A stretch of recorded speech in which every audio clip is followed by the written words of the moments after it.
Acclame pour ce que tu vas entendre, acclame pour ce que tu vas recevoir. Alléluia, soyez bénis. Amen, amen. C'est comme ça que tu acclames ton Dieu. Est-ce que tu peux faire un peu plus d'effort, s'il te plaît?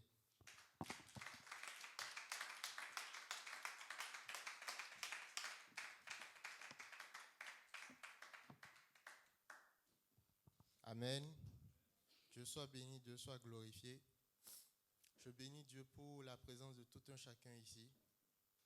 Ce n'est pas un hasard. Ne nous habituons pas à venir comme du formalisme dans la présence de Dieu, mais chaque fois que nous venons, soyons convaincus que Dieu a encore quelque chose de plus à nous apporter, à nous enseigner. Amen. Amen. Dans l'église de Dieu, dans le peuple de Dieu, il y a diversité de dons.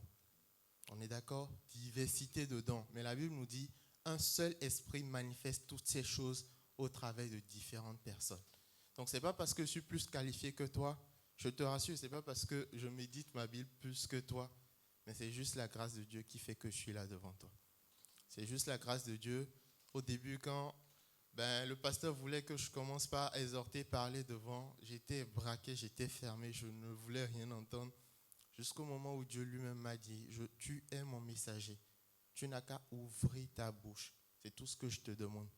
Et comme un agent de la poste, je suis devant vous ce soir encore une fois pour ouvrir ma bouche. Et je prie l'Éternel que cette parole puisse être une semence dans ton cœur. On va prier pour cette parole et prie compte tenu de tes attentes que la parole soit révélée à tes yeux. Éternel Dieu de gloire, Dieu de miséricorde, nous te disons merci. Père éternel, tu dis que ta parole ne remonte pas à toi sans avoir accompli ce pourquoi elle est sortie. Éternel Dieu de gloire, Dieu de miséricorde, non pas à nous, mais à ton nom donne gloire. À ta parole donne gloire. À ta parole révélée donne gloire. Éternel Dieu de gloire, Dieu de miséricorde, que cette parole soit une semence qui soit déposée dans de bonnes terres, qui porte des fruits. Tu dis que le monde attend avec un ardent désir la manifestation des fils de Dieu. Que ces fils de gloire que nous sommes puissent être impactés par ta parole afin de resplendir dans le monde. Que toute la gloire te revienne, que je diminue et que le Saint-Esprit grandisse en moi. Que toute la gloire te revienne au nom puissant de Jésus. Amen. Amen, amen. Est-ce que tu peux dire une parole de bénédiction à ton frère ou à ta soeur à tes côtés? Amen. Que Dieu vous bénisse. Je suis dans la joie d'être devant vous. Dans la joie, quand on me dit allons dans la maison de l'Éternel. Et comme je l'ai dit, c'est un privilège. C'est un privilège. Quand j'ai commencé par servir Dieu ou quand on a commencé par me confier des responsabilités pour passer devant de moi-même, je faisais des efforts pour me dire je dois devenir saint, je dois devenir carré. Il y a des choses que, mais laissez-moi vous dire que toutes les fois où j'ai réfléchi comme ça, j'ai échoué. Dieu m'a toujours montré que c'est ma grâce qui fait que tu es là. C'est pas parce que tu t'efforces à ne pas pécher, c'est pas parce que... Et pour chacun d'entre nous, Dieu fait grâce d'une manière exceptionnelle. Et je bénis Dieu pour chacun de vos vies. Et je remercie mes leaders spirituels dans cette église pour la confiance qu'ils me font et pour le fait que je sois là devant vous. Et que le Seigneur se souvienne d'eux là où ils sont. Amen. Le Saint-Esprit a quelque chose de nouveau à te dire ce soir. La même parole, on peut l'ouvrir tous les jours. Mais la parole de Dieu nous dit que la gloire des hommes, c'est de sonder les choses. Mais la gloire de Dieu, c'est de cacher. Donc chaque fois que nous approchons de Dieu, il nous ouvre encore un peu plus. Il cultive encore plus notre attendement aux réalités spirituelles. Nous avons eu de très beaux messages. Déjà le jeudi passé, pour ceux qui étaient là, nous avons été enseignés par le frère Sharif, qui nous a parlé de la boussole brouillée. Amen. C'était un message très édifiant. Ceux qui ne sont pas là, je vous encourage à aller regarder. Il nous a parlé de ne pas être dans le jugement dans l'église de Dieu envers nos frères, même envers des païens, de ne pas être dans le jugement, mais plutôt de jauger compte tenu de ce que nous connaissons de Dieu, compte tenu de l'amour de Dieu. Parce que si nous jugeons les gens sans amour, ça ne sert à rien. La Bible nous dit avant de pointer la paille qui est dans l'œil de ton frère, fais quoi d'abord? Amen. Et parfois, nos poutres sont si grandes qu'elles nous empêchent même de pouvoir voir le bout de notre nez. Alléluia. Que nos pailles soient retirées ce soir au nom puissant de Jésus. Ensuite, nous avons eu le dimanche passé, maman Roselyne, la prophétesse, qui nous a parlé de la fidélité à l'alliance de Dieu. C'était aussi un message très édifiant. Et Dieu, progressivement, nous amène quelque part. Moi, souvent, j'aime les titres qui me challengent. C'est-à-dire, quand je lis un titre d'une prédication, de prime abord, quand je n'y comprends pas, ça me pousse encore à travailler et ou ça me pousse à être là. Et le Saint-Esprit fonctionne comme ça avec moi. Souvent, c'est le titre qu'il me donne. Souvent, il me donne le titre qui est parfois mystérieux, parfois je n'y comprends pas grand-chose. Mais il faut que je travaille pour comprendre maintenant à la lumière de la parole de Dieu ce qu'il veut dire à son peuple. Rarement, c'est le message que je reçois et je dois lui donner un titre. Pour ce soir, c'est le message que j'ai reçu. Donc le titre, il est assez simple, mais j'irai progressivement et pas à pas pour qu'on puisse tous comprendre. Amen. Si on n'arrive pas à finir ce soir, ce n'est pas grave. Dieu fera grâce qu'une autre fois on puisse terminer. Mais l'essentiel, c'est qu'on comprenne ce que le Saint-Esprit a à nous dire. Amen, amen. Est-ce que tu es prêt pour le décollage? Est-ce que tu es prêt pour le décollage? Chers frères et sœurs, nous sommes dans un monde où nous sommes régis, vous m'excusez, où nous sommes un peu régis par, disons, notre attitude, notre mode vestimentaire. Vous êtes d'accord? Tous, on n'a pas reçu la même éducation, on n'a pas reçu la même culture. Vous allez voir tantôt des gens qui sont tatoués, on est d'accord? Des gens qui ont des piercings, des gens qui viennent à l'église en mini-jupe. Alléluia. Des gens qui viennent, je ne sais pas, avec des teintes sur la tête. Et je suis sûr que si vous cherchez dans le monde, que vous allez peut-être en Jamaïque, vous allez trouver des pasteurs qui ont peut-être des locks sur la tête. Amen. Mais est-ce que tout ça, c'est possible de le faire dans la maison de Dieu? Est-ce que c'est bien de le faire dans la maison de Dieu? Je ne sais pas ce que vous en pensez. S'il a tout de suite devant vous, je mets même lunettes fumées tout en parlant de la part de Dieu, est-ce que ça vous choque? Sois choqué, mon frère. Amen. Est-ce que ça vous choque? C'est pas habituel. Si en plus je rajoute mon chapeau, tout en parlant de la part du Seigneur, est-ce que ça continue de vous choquer ou ça ne vous choque pas? Ça choque parce que c'est pas habituel. Parce que l'image que vous avez, l'image que nous avons, c'est des prédicateurs responsables avec une veste, d'accord, avec des pères. Amen. Alléluia. Je ne veux pas aller plus loin, sinon vous risquez de commencer par sortir de l'église. Amen. Mais tout ça, c'est pour l'édification. Vous allez mieux comprendre dans les minutes à suivre. Est-ce que ma soeur Natacha, tu peux venir vers moi? Amen. On connaît tous notre soeur Natacha. On sait qu'elle fait la modération, elle interprète. Amen. Par la grâce de Dieu, si elle doit passer ici pour faire une prédication. Amen. Et qu'elle se voile pour venir faire une prédication. Est-ce que ça vous choquera ou pas? Est-ce que c'est une attitude à avoir dans la maison de Dieu? Ça choquera? C'est bien? Il y a un frère qui nous dit que c'est bien, que lui, ça ne le choque pas et que la sœur peut faire ce qu'elle veut. Tu peux retourner à ta place. Merci, Natacha. Pardon? D'accord. Et quand je prends par exemple ce dernier exemple de Natacha voilée, le voile, c'est beaucoup décrié dans notre société actuelle. Bon, quand on parle de voile, on pense tout de suite aux musulmans, mais pas que, parce que dans la Bible aussi, on nous parle du voile. On nous parle dans certains passages, l'apôtre Paul nous parlait du voile, et on va le voir tout à l'heure. Il a eu une interprétation par rapport au voile qui parfois devient, disons, un point sur lequel les gens se déchirent dans les églises en disant il ne faut pas être voilé, ou il faut être voilé, il faut que les femmes elles ne parlent pas en public, ou que les femmes elles ne prêchent pas, tout ça. Mais concrètement, le voile, qu'est-ce que cela représente? Quand quelqu'un est voilé ou pas? Je me suis posé la question quand j'ai reçu le titre de ce message qui est intitulé « Le voile déchiré ». Amen. Le voile déchiré.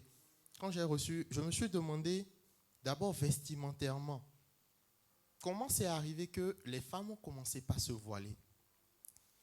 Et j'ai pu comprendre que la première preuve écrite du port du voile vient de la Mésopotamie, où le culte de la déesse Ishtar était associé à la prostitution sacrée.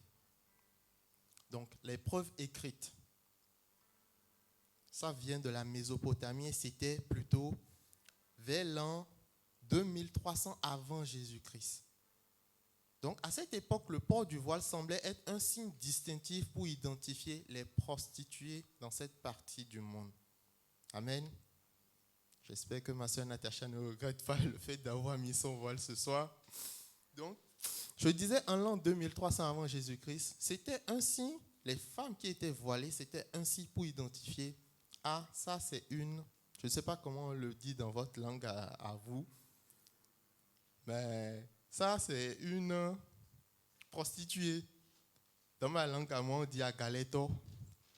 Vous voyez comment c'est lourd de sens, agaleto. Donc ça, c'est une agaleto. Tu vois une femme dans la rue, elle est voilée, elle est en train de marcher. Tu sais d'office que c'est une prostituée. Et si tu as besoin de ses services, tu peux aller vers elle. Les années, vous savez, les hommes sont changeants. C'est Dieu seul qui ne change pas. Les mœurs, les traditions, les habitudes des hommes, ça évolue. Vers l'an 1100 avant Jésus-Christ, il y a une loi qui est venue réglementer le port du voile. Et maintenant, ce sont les femmes mariées qui sortent dans la rue. On dit, les femmes mariées qui sortent dans la rue n'auront pas leur tête découverte. Les filles d'hommes libres seront voilées. La prostituée ne sera pas voilée, sa tête sera découverte. Donc, une fois arrivé vers l'an 1100, c'est les prostituées qui n'ont plus le droit d'être voilées. Quand tu vois une tête non couverte qui est une femme dans la rue, c'est qu'elle est une prostituée. Et les femmes qui sont occupées, les femmes qui sont déjà mariées, doivent être voilées. Les femmes qui sont libres ou les jeunes filles doivent être voilées. Donc, les êtres humains ont ainsi développé au fil du temps des cultures et des mœurs compte tenu de l'habillement, compte tenu du style, compte tenu de comment s'habiller et tout. Et il est important de comprendre qu'en fonction des coutumes et des idées qui existaient, le voile était considéré comme un signe de subordination.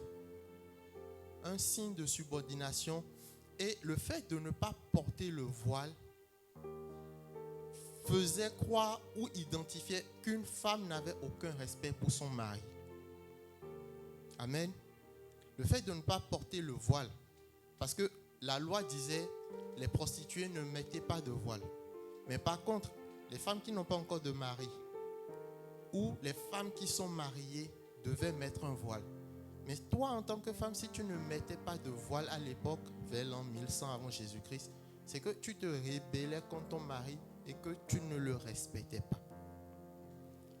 Et cette tradition est rentrée dans la tradition juive. Et c'est dans ce contexte un peu que l'apôtre Paul, il est venu parler. Nous allons prendre notre Bible dans le livre de 1 Corinthiens 11, du verset 5 au verset 7. 1 Corinthiens 11, du verset 5 au verset 7. Je lis la parole de Dieu. 1 Corinthiens 11, 5 à 7. Toute femme, au contraire, qui prie ou qui prophétise la tête non voilée déshonore son chef. C'est comme si elle était rasée. Car si une femme n'est pas voilée, qu'elle ne se coupe pas aussi les cheveux. Or, s'il est honteux pour une femme d'avoir les cheveux coupés ou d'être rasée, qu'elle se voile. Verset 7. l'homme ne doit pas se couvrir la tête puisque l'image est la gloire de Dieu, tandis que la femme est la gloire de l'homme. Amen. Pendant cette époque, disons que à l'époque de Paul, Christ était déjà mort à la croix. Donc, sous l'impulsion de l'évangile, les femmes comprenaient que tout est permis. Jésus m'a libéré, tout est permis. Il n'y a plus de condamnation pour ceux qui sont en Christ. L'amour de Dieu a aboli la loi. On est d'accord? Et si l'amour de Dieu a aboli la loi, on n'est plus obligé de marcher selon les mœurs selon lesquelles on marchait. Donc, il y avait des femmes qui avaient commencé par se découvrir la tête, aller au culte comme ça. Et ça a commencé par créer des problèmes dans l'église. Non pas pour dire que les femmes n'ont pas le droit de parler à l'église ou n'ont pas le droit, n'ont pas leur mot à dire dans les couples, mais c'est plus pour éviter des discordes au sein des foyers que l'apôtre Paul disait que les femmes restent voilées pour venir à l'église parce que tout m'est permis mais tout n'est pas utile. Les femmes libérées par, disons, l'évangile de Christ se disaient j'ai le droit de tout faire, mais pour les hommes à l'époque c'était pris un peu comme du manque de respect et c'est pour un peu réglementer tout ça, pour un peu cadrer tout ça que l'apôtre recommandait aux femmes de porter le voile. Je ne sais pas pourquoi le Saint-Esprit a voulu que je commence par là, mais le lien avec la suite du message, vous allez le comprendre. Nous sommes dans une société où il y a beaucoup de jugements par rapport à l'habillement, par rapport au style, par rapport à comment tu devrais te tenir et tout. Chers frères et sœurs, la Bible nous dit tout est permis, mais tout n'est pas utile. Tout à l'heure, par exemple, j'ai mis mes lunettes fumées. C'est permis, mais en vrai, c'est pas utile que je fasse ça devant vous ou que je fasse ça pour une prédication. Dans une culture, par exemple, jamaïcaine, où quelqu'un, un pasteur a été sauvé de la drogue et tout, et il prêche Jésus pour atteindre une certaine cible, s'il met cette drogue, et c'est ça son style, un pasteur, par exemple, de l'Amérique ne peut pas se lever, critiquer et dire que ça, c'est pas un homme de Dieu. De la même façon, nous avons des jeunes qui peuvent être tatoués, qui peuvent avoir des piercings, qui peuvent avoir des teintes colorées et tout. Merci mon frère. Qui peuvent avoir des teintes colorées et tout. Ce n'est pas à nous d'être dans le jugement et de leur dire ce que tu es en train de faire, ça va contre la volonté de Dieu. Mais ce que nous pouvons faire, comme l'a dit mon frère Sharif le jeudi dernier, c'est jauger, leur manifester de l'amour et que l'amour de Dieu les pousse à, compte tenu de la culture, de la civilisation dans laquelle nous sommes, puissent changer leurs habitudes. Est-ce que vous savez que à une époque, les médecins ne s'habillaient pas comme ils s'habillent actuellement? Actuellement, ils portent des blouses, c'est comme ça on les reconnaît. À une certaine époque, quand vous regardez un médecin s'habiller, tapez par exemple sur Google les médecins de la peste noire, vous allez voir des déguisements bizarres. Ils avaient des masques avec un nez de corbeau, ils avaient c'était vraiment affreux, mais c'était quand même des médecins. Amen. Donc, ne nous fions pas ou ne nous arrêtons pas à l'apparence des gens. Amen. Amen, amen. Le voile a aussi une autre signification pour nous, que ce soit à l'an 2000 avant Jésus-Christ, que ce soit aujourd'hui. Elle a une signification, par exemple, disons dans le mariage. On est d'accord? Les femmes mariées, les femmes à l'église, quand on veut les marier, il y a bien un cérémonial au cours duquel l'homme, il enlève le voile du visage de sa future femme. Et le fait qu'il y ait un voile était signe ou est signe de pureté, signe de chasteté, signe qu'elle était fermée, qu'il n'y avait pas d'union possible avec cet homme-là jusqu'au moment où elle a été dévoilée. On est d'accord? Ainsi, l'homme est autorisé à découvrir sa femme et à l'embrasser officiellement lorsqu'il retire son voile. Amen. Donc, le voile peut être pris comme le voile soulevé. Le voile enlevé peut être pris comme la liberté, peut être vu comme la disponibilité ou une intimité révélée, l'accessibilité de la femme par rapport maintenant à ses futures responsabilités dans le couple, si on peut le dire. Amen. Donc voilà un peu tout ce qui concerne la signification qu'a le voile. De par le passé, c'était tantôt pour les prostituées.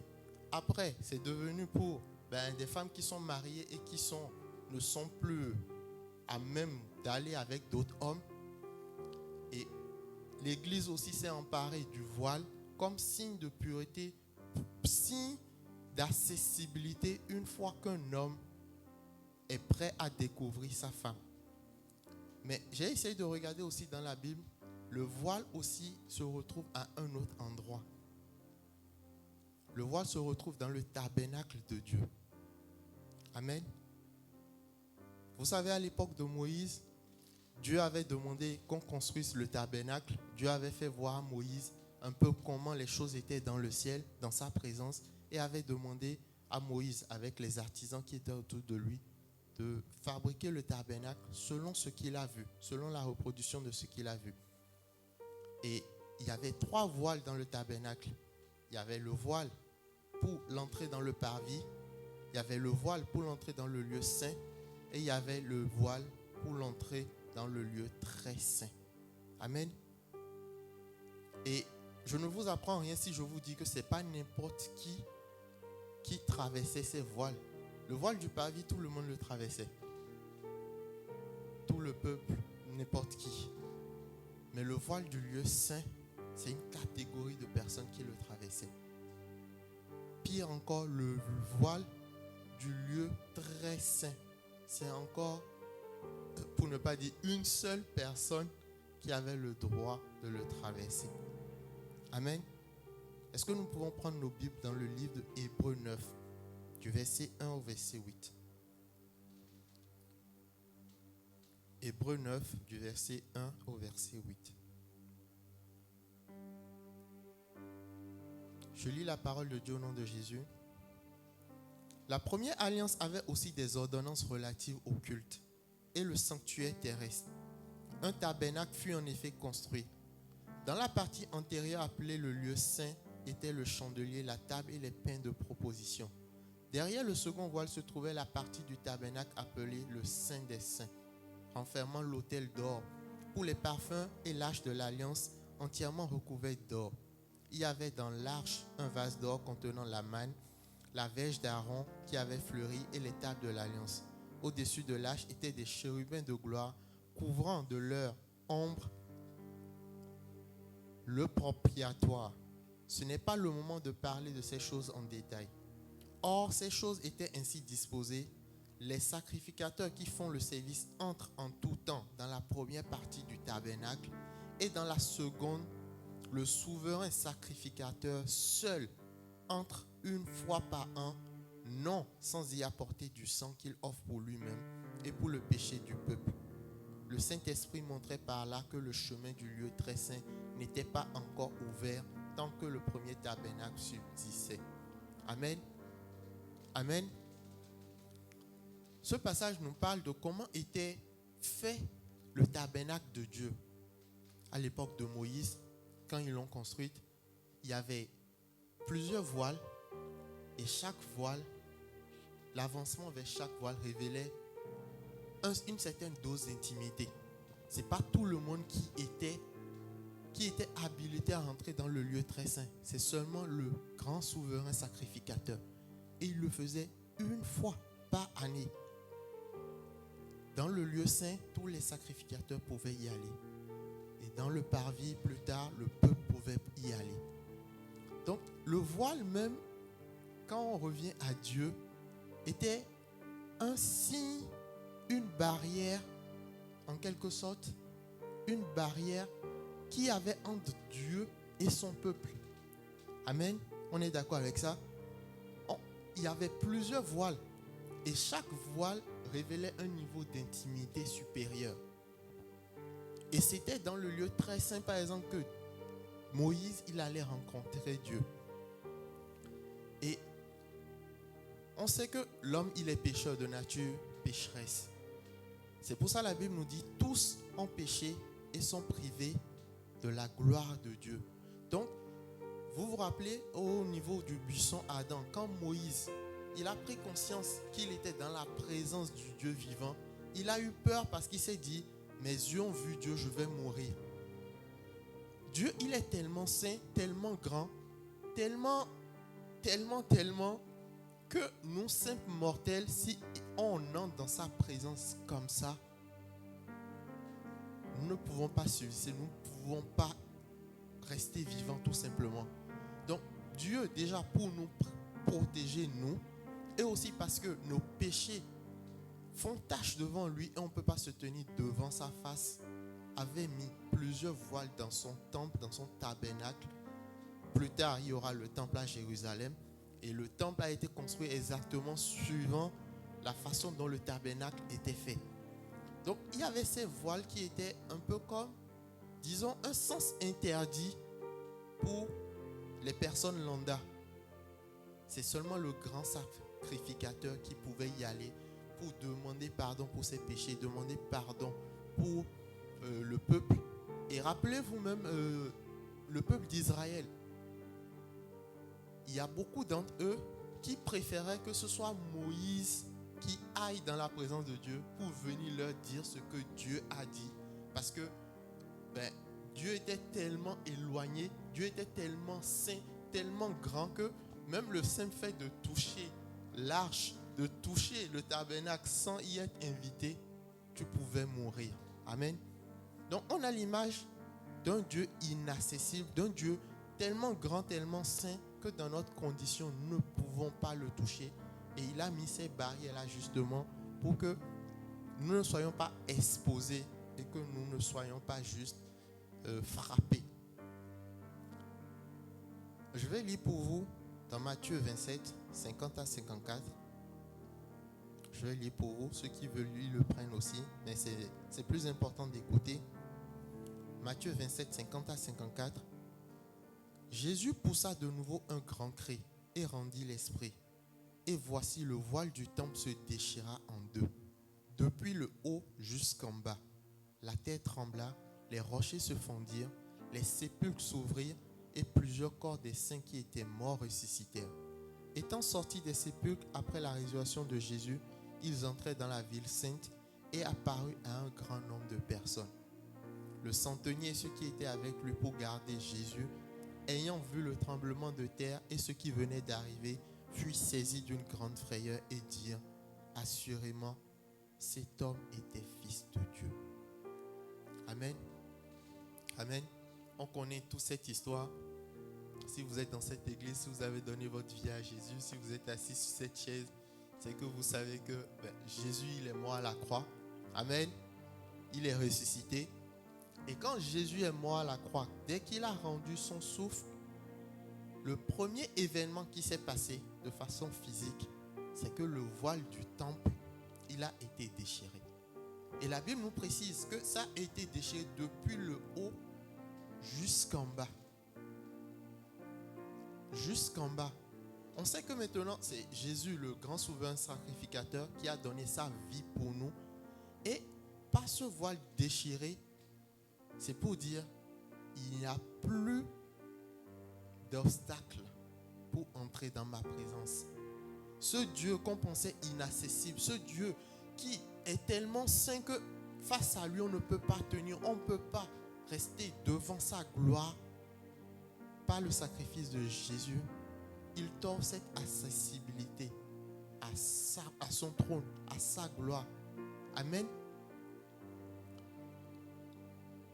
J'ai été poussé à comprendre de quoi était fait le voile.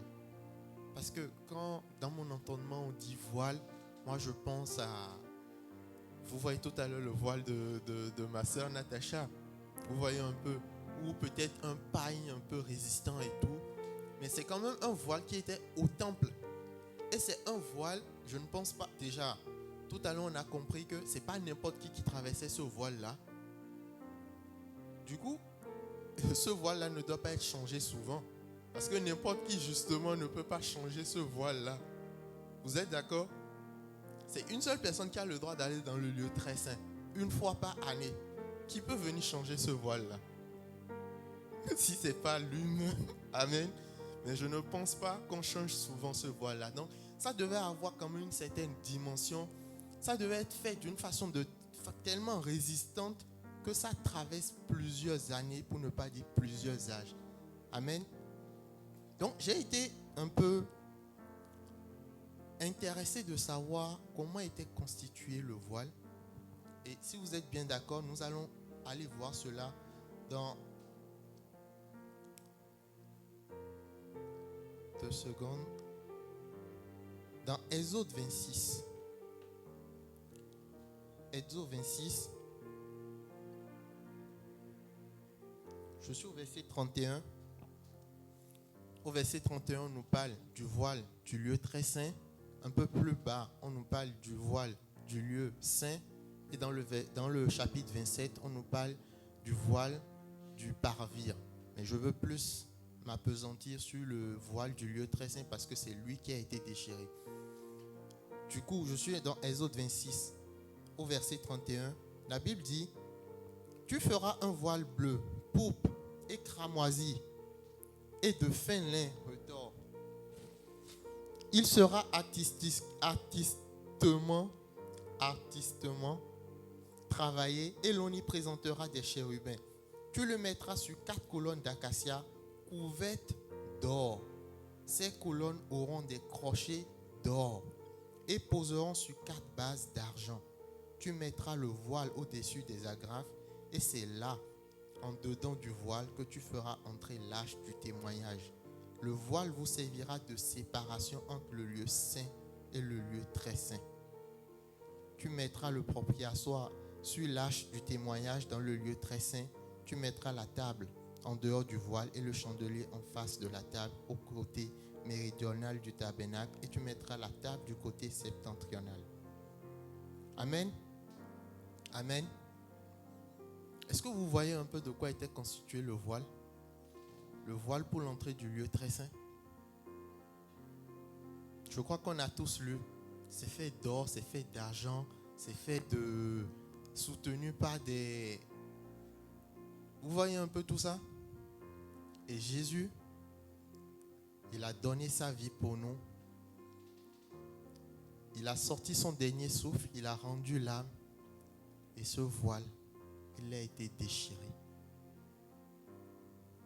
Il a été déchiré. Vous savez, parfois on se sent tellement sale, c'est normal. On a une nature adamique, une nature qui nous pousse au péché. Tant que nous sommes dans ce monde, nous n'y échapperons pas. Nous devons faire l'effort de nous sanctifier. Mais parfois, nous utilisons des excuses plates comme « je ne sens pas la présence de Dieu »,« je n'ai pas assez jeûné », Mais c'est Dieu qui a réduit la distance qui nous séparait de lui et de nous. Ce n'est pas nous. Déjà, nous ne pouvons pas déchirer ce voile-là. C'est Dieu qui a décidé, tellement il nous aime. La Bible nous dit, Dieu a tant aimé le monde qu'il a donné son Fils unique. Mais s'il a donné son Fils unique et qu'il a déchiré le voile, il y avait 3 voiles. Il y avait différents niveaux d'accessibilité. Nous n'étions même pas qualifiés pour entrer dans la présence de Dieu. Mais par amour, il a déchiré ce voile-là pour dire, il n'y a plus de condamnation, il n'y a plus de fossé entre vous et moi. Venez tel que vous êtes, venez dans ma présence. Réjouissez-vous parce que je vous ai choisi. Alléluia. Alléluia. Plusieurs personnes dans ce monde, je dirais les païens, mais pas que. Malheureusement, on retrouve aussi des gens à l'église qui maintiennent encore ce voile-là dans leur vie. Dieu, il a déchiré le voile.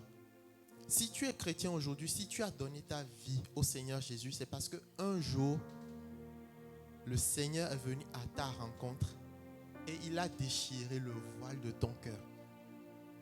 Parce qu'il y a cette nature en nous qui nous dit, je suis trop sale pour Dieu. Vos histoires de Dieu là, laissez ça pour... Vous voyez, on se dit on n'est pas qualifié. Mais le jour viendra, le jour est venu pour chacun d'entre nous où Dieu s'est approché de nous et nous a montré que Mais au fait, je t'aime comme tu es. Tu n'as pas besoin d'une qualification. Je t'aime tel que tu es. C'est moi qui t'ai choisi.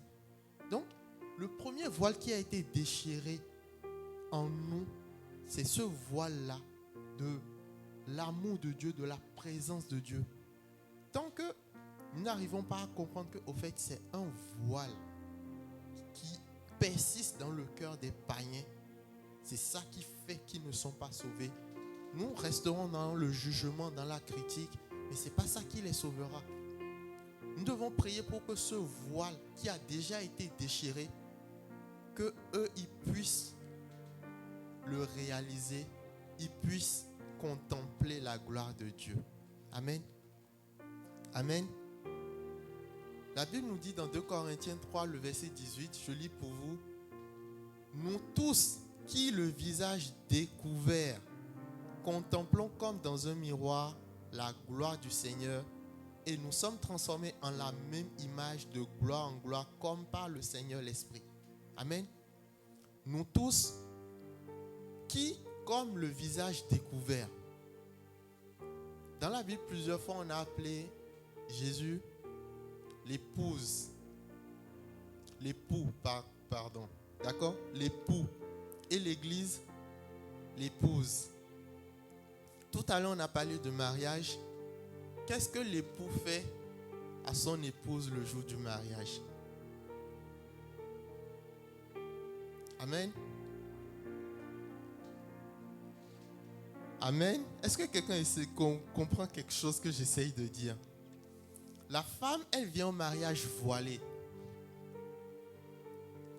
Le monsieur, il est là, il est tout beau. Il n'est pas voilé.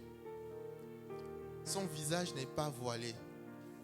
D'après vous, entre la femme qui est voilée et l'homme qui n'est pas voilé, c'est qui se fait voir le plus? C'est qui, je vais mieux m'exprimer, c'est qui est plus appréciable aux yeux de l'autre?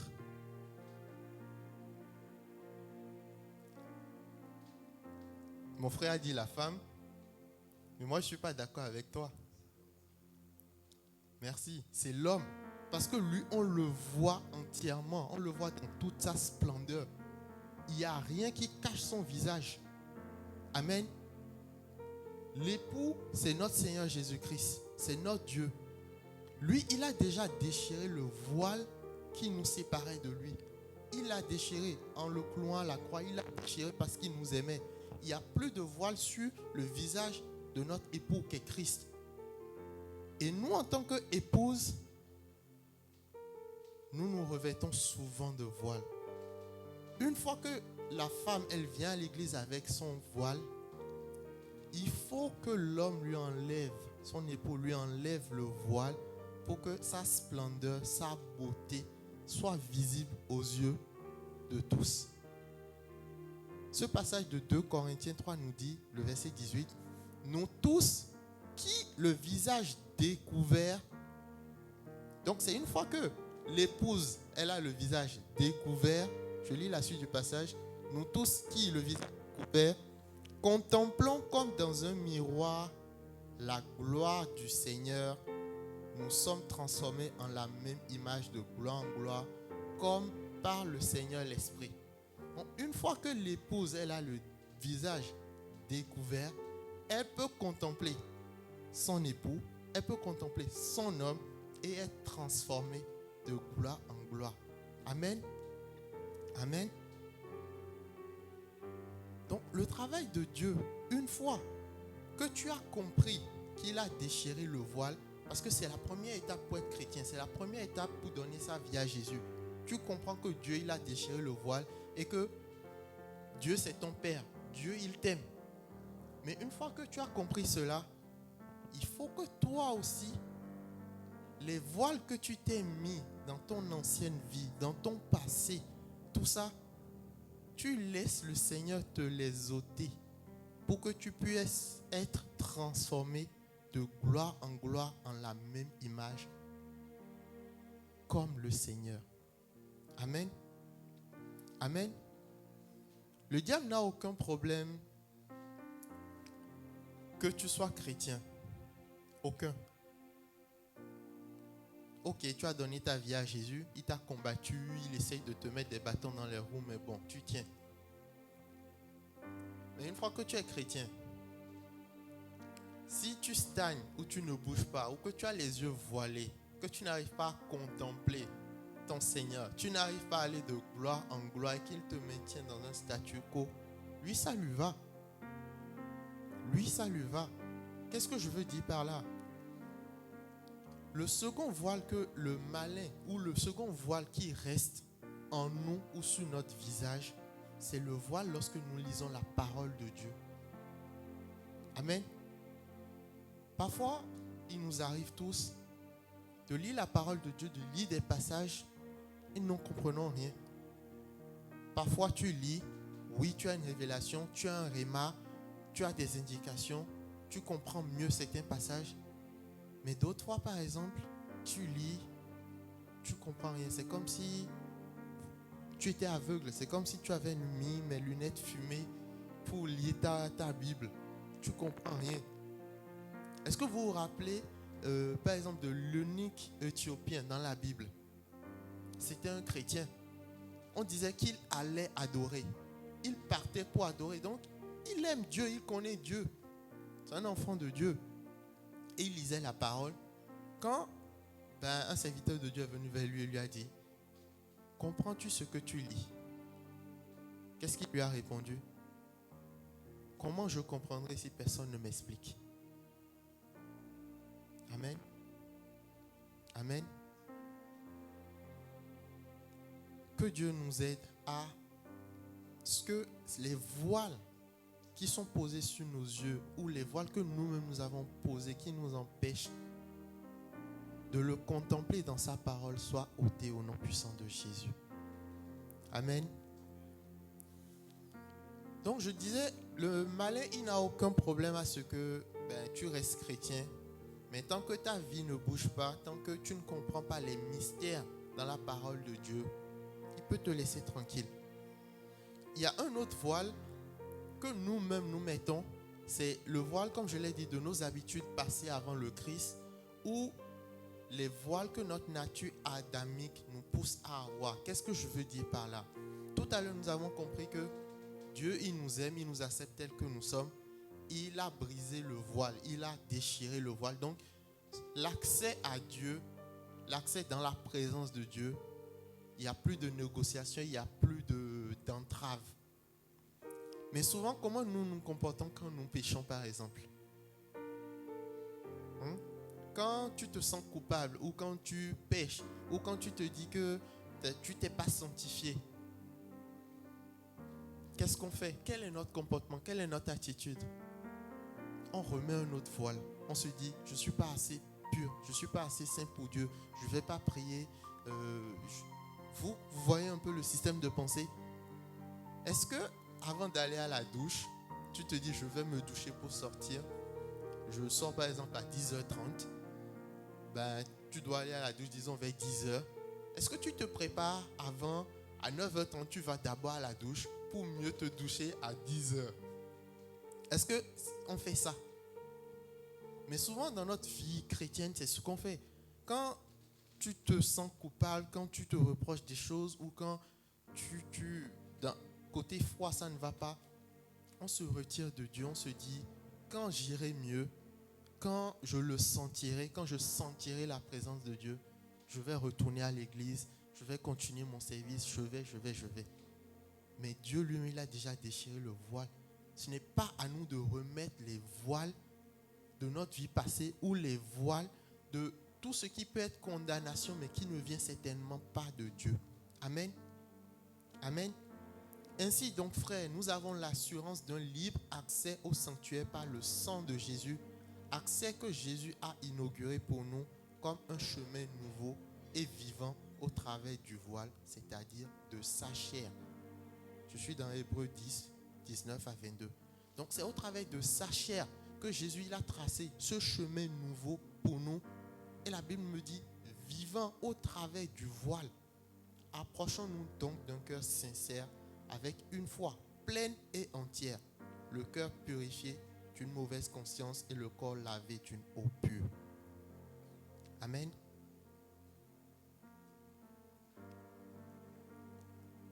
J'ai vu aussi dans la Bible des chrétiens qui vivaient la puissance de Jésus, qui accompagnaient Jésus partout. Mais Jésus leur parlait souvent, ils ne comprenaient pas. Je veux parler des disciples. Jésus leur parlait souvent et ils ne comprenaient pas. Et là, par exemple, je suis dans Matthieu.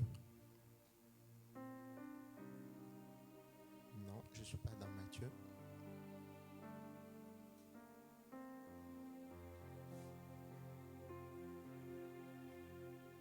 Voilà, je suis dans Luc 9, 43, 45. Luc 9, 43, 45.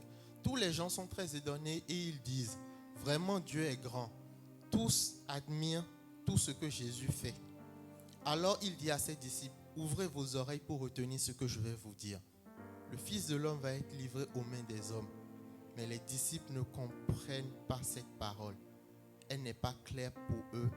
Alors ils ne voient pas ce qu'il veut dire et ils n'osent pas demander, qu'est-ce que tu as voulu dire? Les disciples étaient avec Jésus. Ils étaient avec le Fils de Dieu.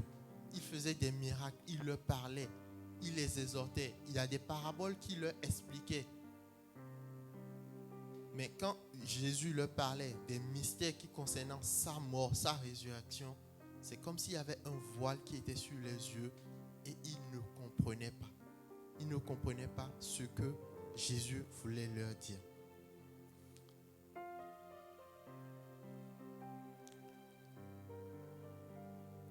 Dans Hébreux 9, c'est dit, la première alliance avait aussi des ordonnances relatives au culte et le sanctuaire terrestre. Un tabernacle fut en effet construit. Dans la partie antérieure appelée le lieu saint était le chandelier. Chaque fois que nous venons chaque dimanche, ici, nous venons directement dans le lieu très saint. Il n'y a plus d'étapes intermédiaires que nous ne devons pas franchir, que le pasteur doit franchir et que l'archibishop tout seul doit franchir. Nous sommes tous invités quotidiennement au lieu très saint. Dans ta maison, quand tu prends des moments de prière, quand tu prends un temps pour Dieu, tu as accès directement à son lieu très saint. Est-ce que cela, nous en sommes conscients? Que ce Dieu qui a créé le ciel et la terre, ce Dieu qui a fait toutes ces choses merveilleuses. J'écoutais un documentaire et il y a une phrase d'un astronaute qui m'a interpellé, qui m'a fait cogiter. Il était dans une navette spatiale pendant des années. Vous savez, ceux qui voyagent dans leur fusée et tout. Et on lui a demandé quel était son ressenti. Lui, il a parlé, mais c'est au travers de ce qu'il disait que moi, Dieu m'a fait comprendre d'autres choses. Vous savez, depuis que Dieu a créé le monde, les planètes, tout ça, il n'a plus rien rajouté à sa création. On est d'accord? Depuis qu'il l'a créé, ça fait plus de 2000 ans, depuis des siècles. L'air que nous respirons quotidiennement et tout, comment c'est approvisionné? Ça vient d'où? Amen. Ça vient d'où? L'eau, en termes de ressources, depuis que Dieu a créé cette terre, c'est pas comme si il y avait des anges qui gardaient une pompe et qui nous envoyaient de l'eau, je ne sais pas, tous les 5 ans, tous les 10 ans et tout. C'est pour dire à quel point notre Dieu, il est merveilleux, il est grand. Et ce qu'il fait, il le fait correctement. Et ce Dieu puissant, nous avons un accès direct à lui. Un autre voile que le malin met sur nos yeux, ou que parfois c'est nous-mêmes qui ne réalisons pas, c'est la présence du Saint-Esprit en nous. La présence du Saint-Esprit en nous. Jésus, il a dit à ses disciples, il est plus avantageux pour vous que je m'en aille. Parce que si je ne m'en vais pas, le Saint-Esprit ne pourra pas venir. Mais le Saint-Esprit, c'est Dieu. Le Saint-Esprit, c'est l'Esprit de Dieu. Et ce Saint-Esprit, il vit en nous. Ce Saint-Esprit, il vit en nous. Je me rappelle de cette histoire où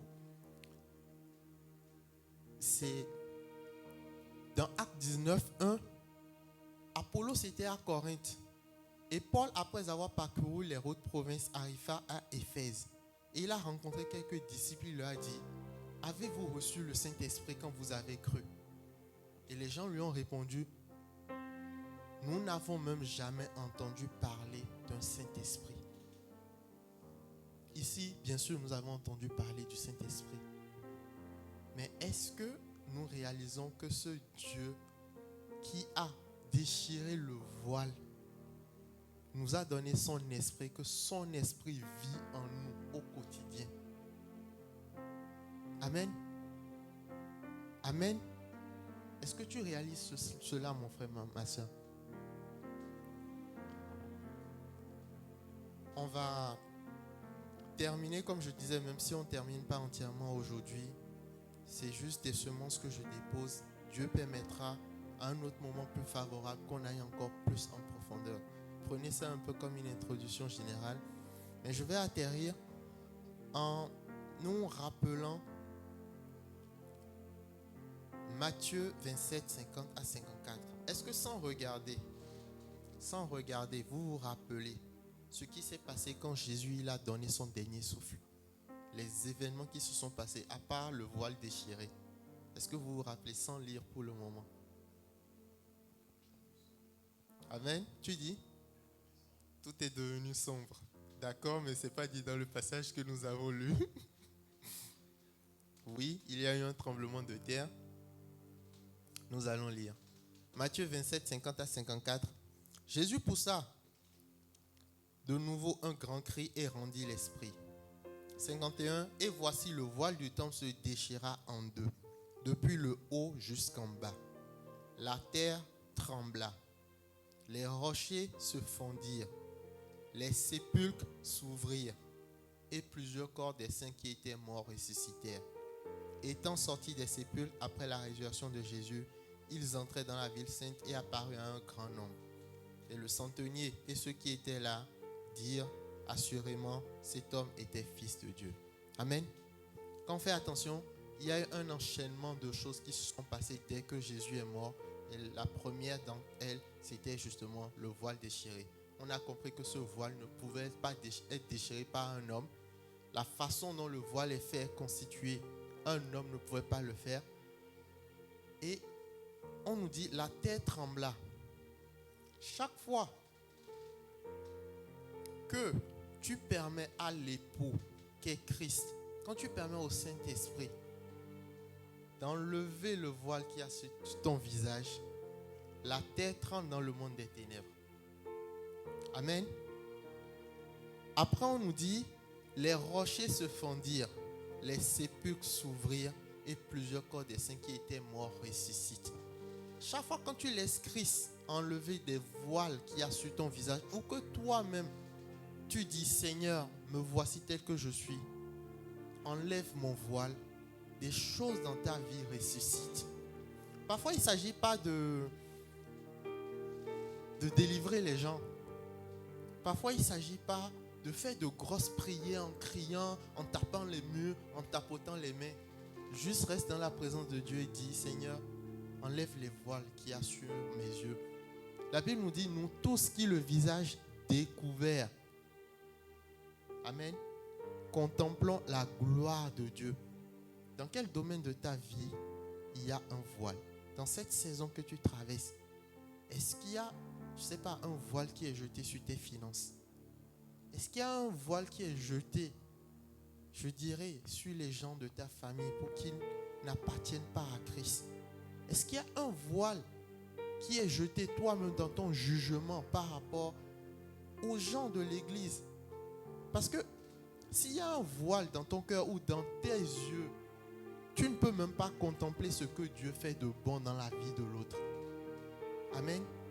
Tu ne peux pas contempler ce que Dieu fait de bon dans la vie d'un frère, d'une sœur. Quels sont ces voiles que tu voudrais que le Seigneur t'aide à ôter? Chaque fois quand un malade, un paralytique, une prostituée, quelqu'un venait vers Jésus, Jésus avait cette question, que veux-tu que je fasse pour toi? Il n'y a plus de voile qui nous sépare de l'amour de Dieu. Il n'y a plus de voile qui nous sépare de la présence de Dieu. Mais nous-mêmes, nous nous revêtons de certains voiles qui nous empêchent de prospérer, qui nous empêche de contempler Dieu et de vivre sa gloire. En ces moments, avec ce message et cette introduction que nous avons eue, ce que tu as compris, quels sont ces voiles que tu veux que le Seigneur t'aide à retirer?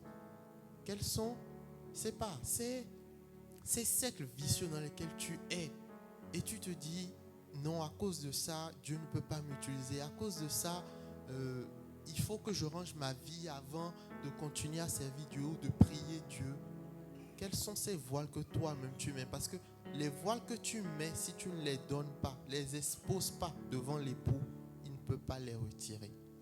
C'est une décision personnelle ce soir. C'est une décision où le Seigneur t'invite à abandonner. Tel qu'il a déchiré lui le voile qui le séparait de toi, toi aussi prends la décision ce soir de déchirer ces voiles que tu t'es mis. Ces voiles qui progressivement obscurcissent ta vision. Vous voyez un peu le masque qu'on avait pour le coronavirus. J'avais un masque, mais je ne veux pas le mettre. Si je mets le masque, j'ajoute mes lunettes, mes verres fumés. J'ajoute mon chapeau.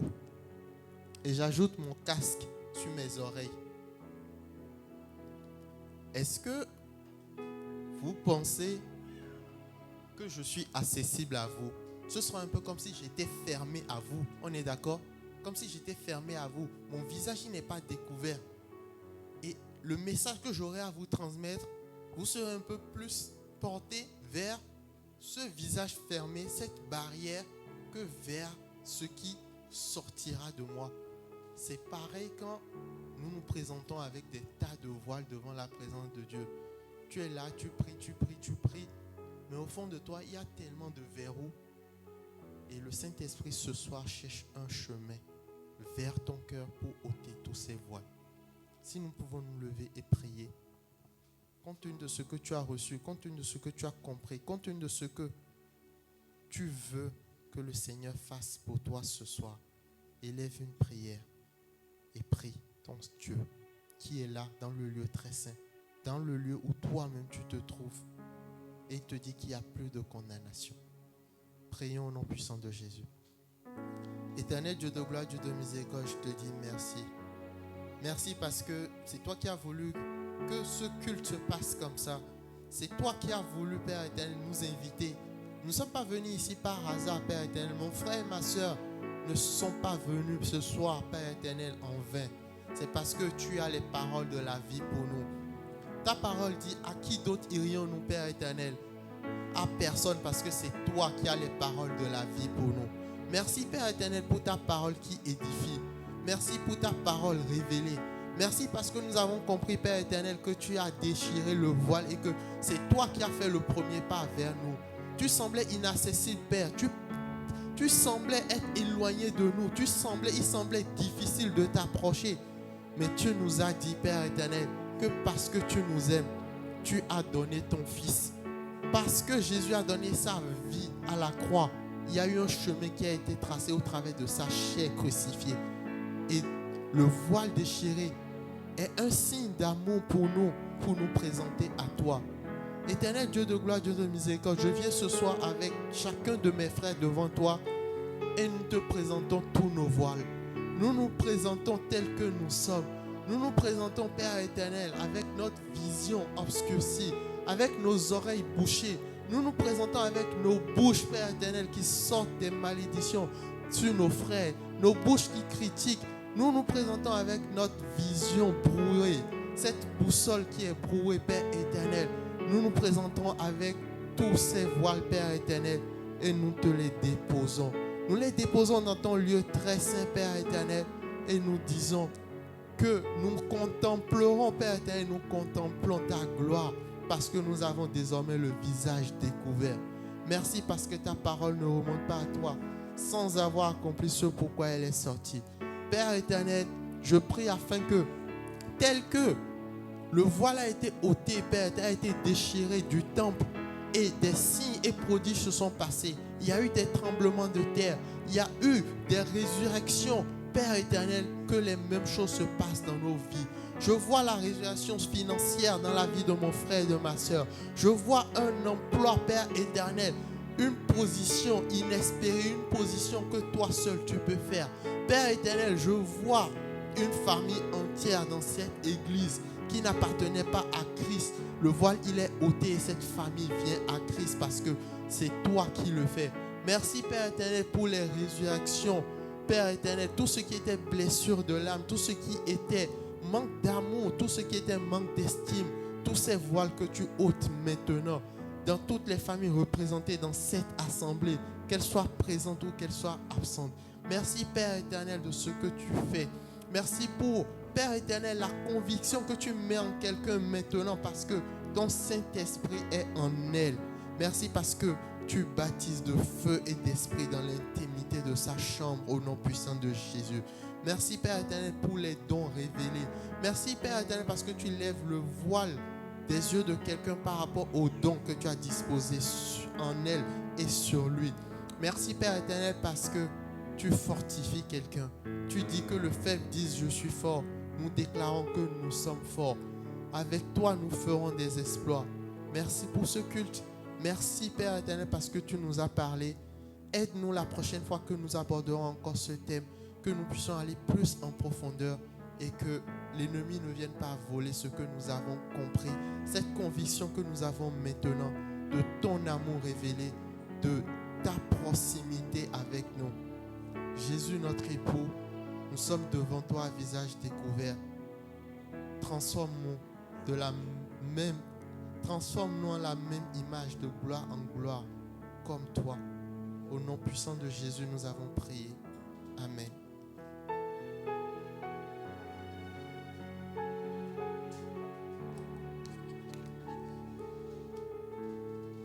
Alléluia. Merci Seigneur, nous te rendons grâce, te disons merci. Merci pour ce message. Merci Alpha Omega, Père, pour ce que tu as encore apporté dans nos vies. Merci pour les voiles que tu as déchirées. Merci Seigneur, Père, pour les déblocages que tu viens d'opérer. Merci, que la gloire, l'honneur te reviennent au nom de Jésus. Bien-aimé, tu vas prier. Nous allons prier pour notre frère. Que le Seigneur puisse encore bénir davantage sa vie. Que la révélation qu'il a reçue, le Seigneur puisse l'amener encore en profondeur, l'aider à aller plus loin. Que cela ne se limite pas seulement à ce message, mais encore plus profond, encore plus dans la vérité. Élevons nos voix et prions pour notre frère. Seigneur Dieu Tout-Puissant, Alpha Omega, te disons merci pour la vie de notre frère. Merci Seigneur pour le dépôt, Seigneur Papa. Merci pour le canal qu'il a été pour nous. Merci Jésus pour l'onction que tu as mise en lui, Père, et la grâce que tu lui fais de parler de ta part. Seigneur, nous prions que tu puisses l'emmener encore dans tes profondeurs, encore dans tes hauteurs, que tu lui parles, que tu l'enseignes, Seigneur. Fais en sorte également que ces messages qu'il a prêchés, il puisse être le premier témoin, qu'il puisse traiter durement son corps, afin de ne pas être disqualifié après avoir prêché. Que si l'ennemi essaye de le tenter pour décrédibiliser son message, que cela ne l'atteigne pas au nom de Jésus. Gloire et honneur te reviennent, Père. Pouvoir à tout ce dont il a besoin, Père. Bénis-le, Seigneur, Alpha, Omega, Papa. Que les grâces, Seigneur, qui accompagnent ceux qui portent tes messages, ceux qui annoncent ta bonne nouvelle, puissent également être son partage. Nous déclarons au nom de Jésus. Honneur, gloire te reviennent. Amen. Nous allons prier pour recommander notre chemin de retour entre les mains du Seigneur. Prier pour la soirée. Prier pour notre culte du dimanche à venir. La fin de cette semaine, que le Seigneur nous garde encore. Élevons nos voix. Seigneur, Père, Dieu Tout-Puissant, nous te disons merci pour ces moments, merci pour ces instants, merci pour ce culte, Seigneur, Papa. Nous venons te recommander notre chemin de retour de nos vies. Nous te recommandons la suite de cette soirée. Que tu veilles sur tout ce que nous allons faire, partout où nous irons, où que nous soyons, que tu sois encore avec nous, que tu nous gardes, que tu nous couvres. Nous te prions pour tous ceux qui suivront ce culte en différé, que tu les bénisses, Seigneur Père, comme tu nous as bénis. Que tu puisses permettre qu'ils puissent trouver des réponses au travers de ce message, qu'ils puissent avoir leur soif soit étanchée au travers de ce message. Merci Dieu Tout-Puissant. Sois élevé, sois exalté. Nous te recommandons nos cultes à venir, notre culte du dimanche. Nous te recommandons la répétition de la chorale du samedi. Merci, que ton esprit soit avec nous, que ton esprit vienne nous préparer à l'avance et nous nous aider à faire les choses convenablement selon ta sainte doctrine. Merci Seigneur Dieu Tout-Puissant. Veille sur nos vies, garde-nous. Que ce soit quand nous serons couchés, tu nous aides encore à reméditer ce message, à repenser Seigneur ce message, que tu viennes nous parler Père dans notre sommeil, nous révéler des choses Seigneur. Louange, gloire, honneur te reviennent. En ton nom Jésus nous avons prié et nous te disons merci. Merci Seigneur Jésus. Soyez bénis.